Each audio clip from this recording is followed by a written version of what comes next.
कमाल ये है, कमाल ये है, कमाल ये है। अस्सलाम वालेकुम ख़वातीनो हज़रात, welcome back to my YouTube channel. आइए आज का अपना टॉपिक स्टार्ट करते हैं। आप सबको टाइटल से तो अंदाज़ा हो ही गया होगा कि हम आज किस टॉपिक पे बात कर रहे हैं।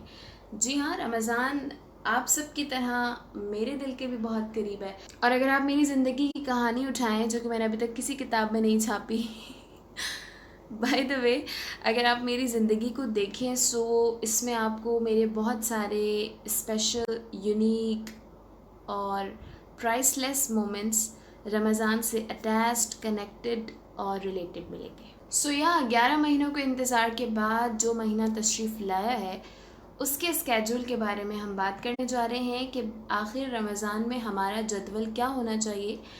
ऐसा जदवल जिसके लिए हम पहले से प्रिपेयर्ड हों, पहले से कमर बांधे हुए हों कि बस अब इन 30 डेज़ को ज़ाया नहीं करना। हर साल अगर हमें कोई रिग्रेट रह जाता है कि यार रमज़ान में ये नहीं कर पाए, वो नहीं कर पाए, सोचा तो बहुत कुछ था, टाइम मैनेजमेंट ठीक से नहीं हो पाई, XYZ। सो ये सारे रिग्रेट्स मिटाने और अपने रमज़ान को मेमोरेबल बनाने के लिए आइए हम स्केड्यूल देखते हैं। सो जदवल देखने के लिए सबसे पहले ये हमें जानना बहुत ज़रूरी है कि हमारी बेसिक रूटीन क्या है। सो रमज़ान में उमूमन लोगों की दो तरह की रूटीन्स पाई जाती हैं। या तो लोग तरावी के फ़ौरन बाद सो जाते हैं, या फिर आते हैं ऐसे लोग जो रातों को जागना पसंद करते हैं और सहरी और फजर के बाद सोते हैं। सो सबसे पहले कर लेते हैं अपने जैसों की बात, क्योंकि मुझे लगता है हमारी जो जनरेशन है, जो यूथ है, वो ज़्यादातर रमज़ान की रातों को जाग कर गुजारती है या जाग कर गुजारना पसंद करती है। तो सबसे पहले हम इन लोगों का जदवल देखते हैं। तो वो लोग जिनको रमज़ान की रातों में सोने की आदत नहीं है, उनका स्केड्यूल हम सुबह से स्टार्ट करते हैं। अगर आप मेल हैं तो आपको चाहिए कि आप फजर की नमाज़ पढ़कर सो जाएं, और अगर आपको कोई काम नहीं है, बिल्कुल फ़ारिग हैं, तो आप फजर की नमाज़ पढ़कर सोने के बाद ज़ोहर तक आराम सुकून से सो सकते हैं और ज़ोहर के वक्त आपको उठना है। और फीमेल्स के लिए एडवाइस ये है कि आप फजर के बाद जो घर में बेसिक काम है, जो आपको लगता है कि फ़जर के बाद किया जाए तो बेस्ट रहेगा, वो आप फजर के बाद बेसिक काम करके फिर सोएं। क्योंकि इससे क्या होता है कि अगर हम, क्योंकि ज़ाहिर है फ़ीमेल्स को घर का काम, अफ्तारी की तैयारी और ये सारे मामलात तो करने ही होते हैं। सो अगर फ़ीमेल्स फजर के फ़ौरन बाद सो जाती हैं, सो इनको काम करने के लिए जल्दी उठना पड़ता है। अब जल्दी उठने में या तो इनको दोबारा नींद नहीं आती, या और ऐसे काम निकल आते हैं जिनकी वजह से पूरा दिन ये डिस्टर्बेंस में रहती हैं। सो आप बेसिक काम जो फजर के बाद हो सकते हैं वो उसी वक्त निपटा लें और फिर सो जाएं, और इस तरह आप ज़ोहर तक आराम से सो सकते हैं। इस तरह हमारी पूरे दिन की जो रिक्वायरमेंट्स नींद की हैं वो तो हो गई पूरी। अब बात करते हैं कि हमें ज़ोहर के वक्त उठने के बाद क्या करना है। सबसे पहले तो वुज़ू वगैरह करके नमाज़ पढ़ के फ़ारिग हो जाएं। बिकॉज़ मेन बात ये भी है कि कुछ लोग बहुत ज़्यादा ये कहते पाए जाते हैं कि रोज़ा रखने के बाद हमें बहुत सुस्ती और बहुत वीकनेस फ़ील होती है, जिसका सबसे ज़्यादा असर हमारी नमाज़ों पर पड़ता है। या तो हम नमाज़ें बहुत लेट कर देते हैं, या आधी पढ़े होते हैं, या पूरी पढ़ें भी तो हम इत्मीनान से, खुशू और खुजू के साथ नहीं पढ़े होते, लाइक रिलैक्सेशन और खुश दिली के साथ नहीं पढ़ पा रहे होते, या बॉडी में बहुत पेन हो रही होती है। सो इन सब की वजह तो ज़ाहिर है ये भी है कि हमें रोज़ा रखने की आदत नहीं होती, या हमारा इम्यून सिस्टम इतना स्ट्रॉन्ग नहीं होता कि हम अचानक से रोज़े को हैंडल कर पाएँ। और इसका एक बेहतरीन तरीका ये भी है कि आप शाबान के आखिरी दिनों में रोज़ा रखना स्टार्ट कर दें, अगर आपको मेडिकली कोई प्रॉब्लम नहीं है। इससे ये होगा कि जब रमज़ान स्टार्ट होगा तो जो रोज़े आप पर फ़र्ज़ हैं उन तक पहुँचने में आपको आदत हो जाएगी, आपकी बॉडी इस रूटीन में आ जाएगी कि वो इतने घंटे बगैर खाए पिए ईज़िली रह सकती होती है। सो इंशाल्लाह यूँ भी आसानी होगी। तो फिर आ जाते हैं अपनी रूटीन की तरफ। इसीलिए हमें अपनी सारी नमाज़ें प्रॉपर टाइम पर पढ़ लेनी है, ताकि हमें कोई किसी किस्म की लेज़ीनेस फ़ील ना हो। इसके बाद हम देखते हैं कि हमने रोज़ादार के लिए किन किन कामों को सेलेक्ट किया है। ओके, फ़र्ज़ नमाज के अलावा हमने जो सेलेक्टेड चीज़ें रखी हैं वो हैं, सबसे पहले कुरान करीम की तिलावत, सेकेंडली हमने रखा है कुरान करीम की तफसीर, थर्डली हमने रखा है हदीस मुबारक। फोर्थ पर है हमारे पास असलाफ़े किराम की सीरत। फिफ्थ पे हमारे पास है सोशल मीडिया एक्टिविटीज़, जो आप पिछले रूटीन में करते थे उसको यहाँ पर ज़रूर ऐड करना है, बिकॉज़ अगर हम बिल्कुल ही पिछले रूटीन से कट ऑफ हो जाएंगे सो हम अपने नई इंटेंशंस में नाकाम हो जाएंगे। बिकॉज़ अगर हमें तफसीर, तिलावत, अहादीस और असलाफ़े किराम की सीरत के बारे में कंटिन्यूसली पढ़ना है, पूरा रमज़ान इस स्केड्यूल पर मजबूती चाहिए, सो हमें ये एक्टिविटीज़ ज़रूर करनी होंगी ताकि हमारा माइंड फ्रेश रहे, रिलैक्स रहे। Okay, come back to the routine. अब हमने ज़ोहर की नमाज़ पढ़ ली है। अब ज़ोहर से असर तक हमने अपने घर के सेटअप को देखते हुए इन पांचों कामों में से किसी भी एक काम को उस वक्त ले लेना है। चाहे आपको कुरान करीम पढ़ने में मज़ा आ रहा है, इस वक्त दिल हो रहा है, सो वो पढ़ लें। तफसीर में, हदीस में, असलाफ़े किराम की सीरत में, या जिस भी चीज़ में आपको इंटरेस्ट है, ज़ोहर से असर के दरमियान आप वो काम कर लें। असर से मगरिब पूरा वक्त हमने अपनी फैमिली को देना है, बिकॉज़ मगरिब के बाद हम असली रमज़ान की जो मसरूफ़ियत है उसमें आने वाले हैं। सो आपने असर से मगरिब, बॉयज़ को भी अगर कोई काम है सो वो कर लें, अगर कोई काम नहीं है सो इट्स ओके, फैमिली को टाइम दे दें।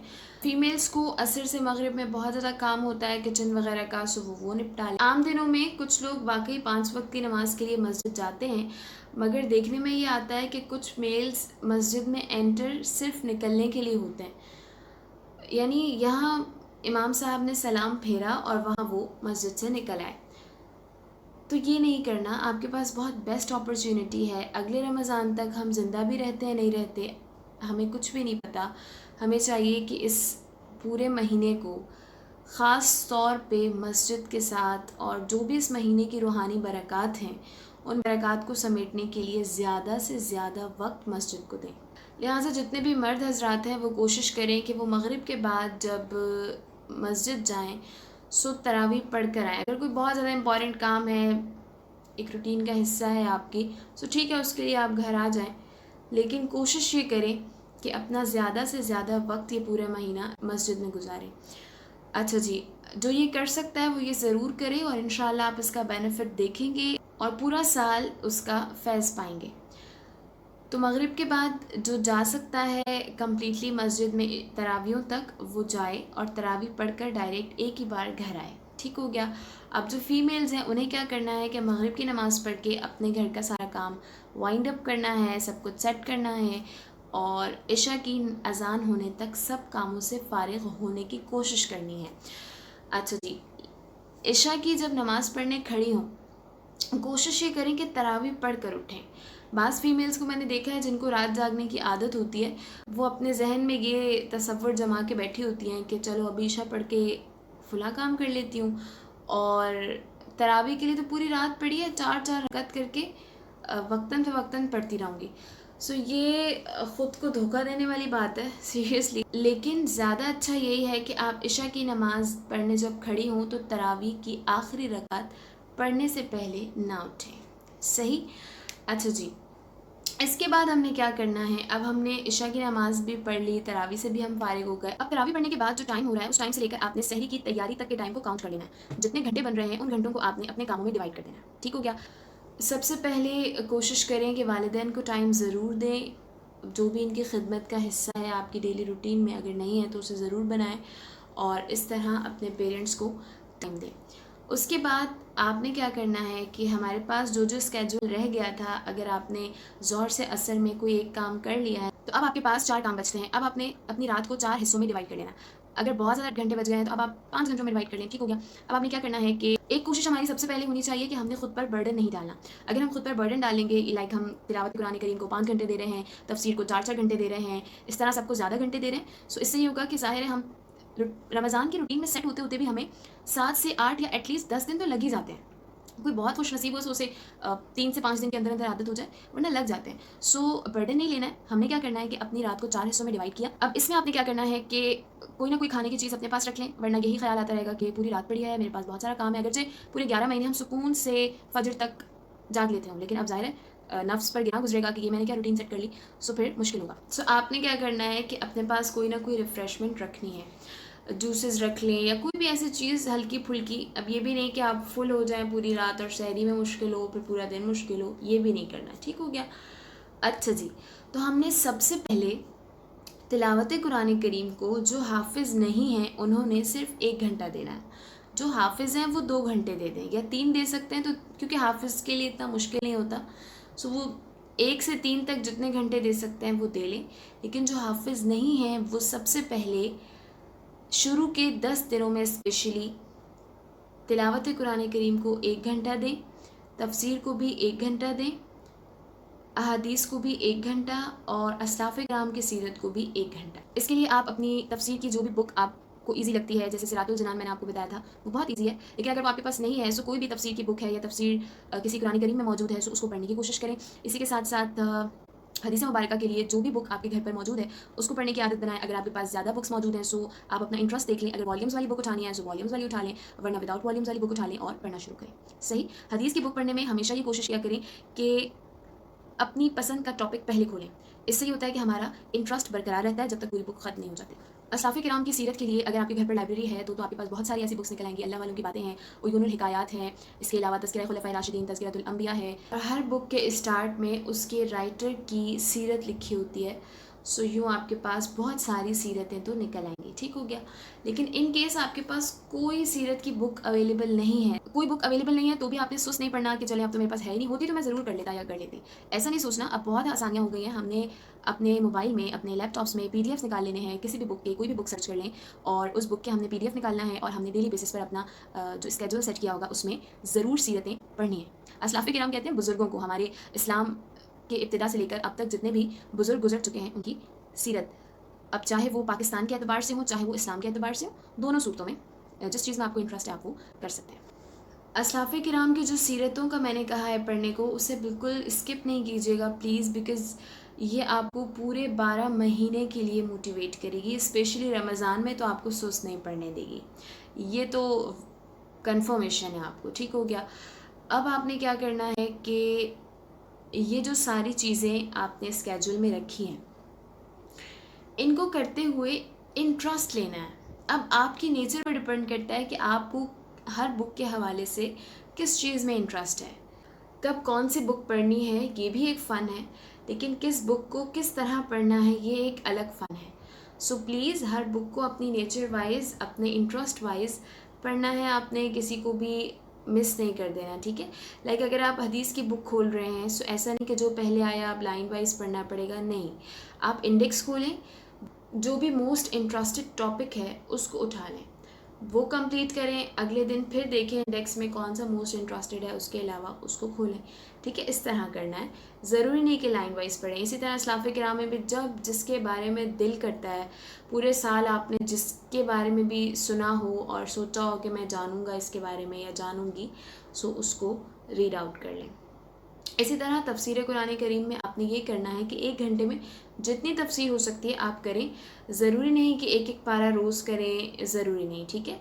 अगरचे पूरा रमज़ान गुजर जाए और आपके 3 पारों की तफसीर आपको पता चली हो, सो इट्स ओके, इसमें कोई बुराई नहीं है। बजाय इसके कि आप रोज़ाना इतनी ज़्यादा तफसीर पढ़ लें कि 30 दिन के बाद आप सब भूले बैठे हों, इससे अच्छा है कि आप कम पढ़ें मगर ऐसा पढ़ें कि पूरा साल आपको याद रहे, बल्कि पूरी ज़िंदगी याद रहे। अब जो काम हम करने जा रहे हैं वो इसलिए मैंने सेलेक्टेड चीज़ों में नहीं बताया था ताकि हम बर्डन फील ना करें। ओके। अब हमें करना क्या है कि पूरी रात में सिर्फ 4 घंटे तो होंगे नहीं, 4 घंटे हम ये काम करके बिल्कुल फारिग हो जाएंगे। फिर या तो हम ड्रामाज देखेंगे या फिल्म देखेंगे या XYZ। सो प्लीज़ इस एक रमज़ान की कोशिश करें कि हमें 30 दिनों में कोई गुनाह भरा काम नहीं करना, कोई भी नहीं करना। ठीक है, मुश्किल होगा, बट प्लीज़ इस बार खुद से ये अहद करें कि नहीं, इस बार नहीं। एटलीस्ट हम ईद वाले दिन खुद को ये कह तो पाएँ कि मतलब मैं ये कर सकती हूँ, जब मैं ये कर सकती हूँ तो मैं कुछ भी कर सकती हूँ। ठीक है। सो खुद को मोटिवेट करने के लिए ये ज़रूर करें कि जितना भी हमें गुनाहों की तरफ उभारा जाए नफ्स की तरफ से, उतना ही हमारे पास हमारे अच्छे प्लान्स रेडी होने चाहिए। अब आपने क्या करना है, पेरेंट्स की खिदमत से आप फारिग हो गए, आपका पूरा स्केड्यूल रात में सिर्फ 4 घंटों में कवर हो गया। अब जो आपके पास टाइम बचता है उसमें आपने ये करना है कि अपने फ्रेंड्स का ग्रुप बनाएं। अभी रमज़ान में कुछ दिन है, पहले उनसे पूछ लें कि कौन कौन इंटरेस्टेड है। ठीक हो गया। अब अपने फ्रेंड्स का ग्रुप बनाएं। हर फ्रेंड अगर मेल है तो बुक नमाज के अहकाम, ओके, ये आप डाउनलोड करके रख लें। अच्छा जी, अगर आप फीमेल्स हैं तो आप इस्लामी बहनों की नमाज़ या कोई भी फ़िक की कोई भी किताब लाइक बहिश्ती ज़ेवर हो गई या नूरुल हुदा है या कुछ भी इस तरह से आप कर लें। नूरुल हुदा में शायद थोड़ा एडवांस हो जाता है, वो हर किसी को समझ नहीं आएगी। अलबत्ता ये कि आप इस्लामी बहन की नमाज़ या बहिश्ती ज़ेवर डाउनलोड करके रख लें। ठीक हो गया। अब आप लोगों ने गेमिंग सेशन लेने हैं और रोज़ मसाइल सीखने हैं। ये मसाइल सीखना बहुत ज़रूरी है क्योंकि हर इंसान पर उसकी ज़रूरत के मुताबिक दीनी अहकाम सीखना फ़र्ज़ है। जिस तरह नमाज फ़र्ज़ है ना, बिल्कुल इसी तरह अगर कोई तिजारत करता है तो उस पर तिजारत के अहकाम सीखना फ़र्ज़ है। अगर कोई एम्प्लॉय है तो उस पर जॉब के मसाइल सीखना फ़र्ज़ है। अगर कोई भी किसी भी किस्म का कोई भी कमिटमेंट हो रही है तो हर टाइप की कमिटमेंट के लिए उस टाइप के मसाइल सीखना उस शख्स पर फ़र्ज़ हो जाते हैं। अब पूरा साल हमें नमाज़ तो पढ़नी ही है, सो नमाज, गुस्ल, सफ़र, तयम्मुम और वो तमाम चीज़ें जो हमारी रोज़मर्रा रूटीन में शामिल हैं, इनके मसाइल सीखने का टारगेट ले लें। अब आपने क्या करना है, लाइक एक दिन एक फ्रेंड जो ग्रुप एडमिन होगा वो कह देगा कि आज वज़ू के फ़राइज़ बताएं, ठीक हो गया। अब ज़रूरी नहीं है कि ये बुक्स सब फ्रेंड्स डाउनलोड करें, अगर कोई एक भी कर सकता है सो इट्स ओके, ठीक है, एक पर भी हो जाएगा ये दुरुस्त। अब हमने क्या करना है कि हमने एडमिन ने क्या करना है कि क्वेश्चन करना है ग्रुप में कि आज वज़ू के फ़राइज़ बताएं। अब जिसको जो याद होगा वो उतना बता दे, ठीक है। बाद में सबके आंसर लेने के बाद ग्रुप एडमिन करेक्शन करेगा, बुक का पेज सेंड कर देगा या खुद बता देगा कि भाई इस तरह का मामला है, ठीक हो गया। ये फ़राइज़ हैं, इनकी डिटेल्स ये है। इसी तरह रोज़ एक ना एक टॉपिक हम लेते रहेंगे और फ्रेंड्स में गेमिंग सेशन भी ऑन रहेगा और इसी तरह हम मसाइल भी सीख लेंगे। और जब डिस्कशन होगी, तकरार होगी मसाइल पर, सो इंशाल्लाह ऐसे याद हो जाएंगे कि कभी भी नहीं भूलेंगे इंशाल्लाह। मेल्स भी इस तरह के मसाइल सीखें और फीमेल्स भी ज़रूर सीखें, इंशाल्लाह बहुत फ़ायदा होगा। और अब अगर ये सब करने के बावजूद सहरी में टाइम है, सो फीमेल्स को तो बेचारियों को उठना ही है, काम करना ही है। मेल्स को भी चाहिए कि उठें, किचन में जाएं और किसी न किसी हद तक ज़रूर हेल्प कराएं। मैं ये नहीं कह रही कि उठ के रोटियां बनाना शुरू हो जाएं, बट एटलीस्ट इस तरह तो कुछ काम करें कि लगे कि रमज़ान के जो स्पेशल मोमेंट्स हैं, सहरी, अफ्तार, इनमें हमारा किसी हद तक पार्टिसिपेशन हो गया है। किसी रात अगर कुछ देर सोने को वक्त मिल गया है या बाई चांस सो गए हैं, सो सारी में उठकर तहज्जुद ज़रूर पढ़ें और उसके बाद अपनी रूटीन सेट करें, सारी करें, फजर पढ़ें और फिर सो जाएं। इसके अलावा वो लोग जो सारी में आधी से ज़्यादा नींद पूरी करके उठते हैं, वो भी फजर पढ़ के हो सकता है सोते हों, अगर नहीं भी सोते हैं तो अच्छी बात है। ये लोग अगर साहरी के बाद, फजर के बाद सोते नहीं हैं, सो इनको चाहिए कि सुबह का वो जो एक खूबसूरत ताज़ा तरीन माहौल होता है उसमें अपने ये 4 घंटे गुजार दें, ठीक हो गया। 4 घंटे का जो हमारा स्केड्यूल है उसे कंप्लीट कर लें, उसके बाद अपने घर के काम करें, जो भी आपकी रूटीन है उसे फॉलो करें।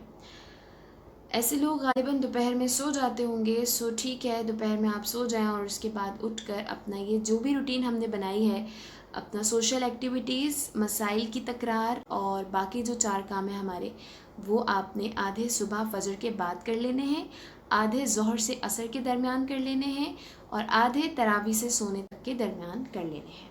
इंशाल्लाह आपका अगर मेन फोकस ये रहा कि हमने ख़ुद के साथ गद्दारी नहीं करनी, ख़ुद के साथ धोखा नहीं करना, गिन चुन के रमज़ान सिर्फ़ और सिर्फ 30 दिनों के लिए आता है। ये बहुत थोड़े दिन हैं। जो रमज़ान से शदीद इश्क करते हैं वो इस बात का बखूबी अंदाज़ा लगा सकते हैं कि बहुत कम दिन हैं। सो प्लीज़ इनकी कदर करनी है और हम ख़ुद से प्राउडली ये कह रहे हों कि अल्हम्दुलिल्लाह हमने कर दिखाया। इसके साथ साथ एक बहुत इम्पॉर्टेंट बात कि जो टर्म्स एंड कंडीशंस हमने आज यूज़ की हैं, बहुत सबको लग रहा होगा कि शायद मैं गलत बोल रही हूँ, वो गलत नहीं था। उर्दू में करेक्ट प्रोनाउंसिएशन यही है कि रमज़ान नहीं होता, रमज़ान होता है। अगर आप अरबी में भी देखें सो रमज़ान है, रमज़ान नहीं है, ठीक हो गया। इसी तरह सहरी गलत प्रोनाउंसिएशन है, साहरी करेक्ट प्रोनाउंसिएशन है, अफ्तार गलत प्रोनाउंसिएशन है, इफ्तार करेक्ट प्रोनाउंसिएशन है। और इसके अलावा अगर मैंने कोई ऐसा वर्ड बोला हो जो आपको लगता है कि शायद मैं गलत बोलती हूँ, सो वो भी करेक्ट उर्दू है। फ़िलहाल जहन में नहीं है, अगर आपको पूछना है, कंफर्म करना है, सो आप मेंशन कर सकते हैं। सो हमें अपना रमज़ान इबादतों में, इंजॉयमेंट में और रिलैक्सेशन के साथ गुजारना है। इन सब के साथ अपने पड़ोसियों का, रिश्तेदारों का और अपने से वाबस्ता तमाम लोगों का ख़याल रखना बिल्कुल ना भूलें। आइए अपना अज़म दोहराते हैं कि हमें सिर्फ मुसलमानों की नहीं बल्कि इंसानियत की खिदमत करनी है। अगर ये वीडियो आपको बेनिफिशियल लगे सो प्लीज़ सबसे शेयर करें। अब तक अगर आपने चैनल सब्सक्राइब नहीं किया सो इस तरह की मोटिवेशनल और बेनिफिशियल वीडियोस देखने और दिखाने के लिए इस चैनल को सब्सक्राइब कर लें। अपना बहुत सारा ख्याल रखिए, मुझे दुआओं में ज़रूर याद रखिएगा। मिलते हैं अगली वीडियो में, तब तक के लिए अल्लाह हाफ़िज़।